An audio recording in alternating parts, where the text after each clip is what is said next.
a personal observation that I had made when I was in college. Those were good times. We had students from all over the globe, various cultures, various mindsets, and I was surrounded by so many interesting folks I could learn from. And one of the many interesting things that I observed was I noticed there were two sorts of students. The first were students who would study up to 10 to 18 hours straight. They would just sit on that one chair and just read, and study. And the second were students who would study for 3 to 5 hours.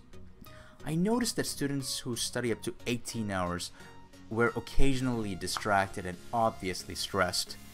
The other section of the students who would study 3 to 5 hours straight would give 100% of their efforts during that brief period.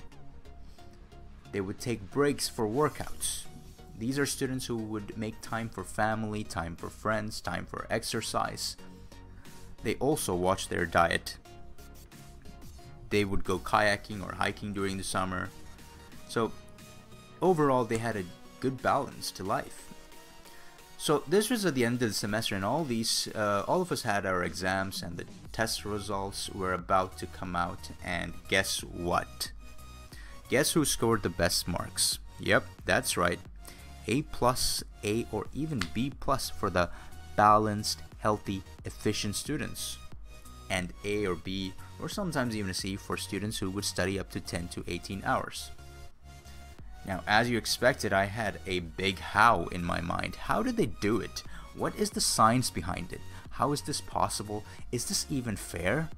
These were all questions that were lingering in my mind. So here's the science behind it. When you are stressed, your brain releases cortisol.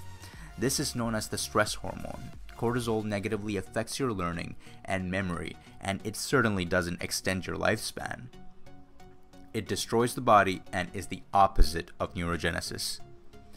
These stressed kids had a low dopamine level and endorphin level. So we understand that dopamine is the reward or feel-good neurotransmitter, often playing a role in motivation. We understand that cortisol is a stress hormone that doesn't help with memory or enhance cognitive ability. Now, endorphins is the pain reduction neurotransmitter produced by the central nervous system that generates an almost euphoric calm feeling that is primarily common after a workout or a run.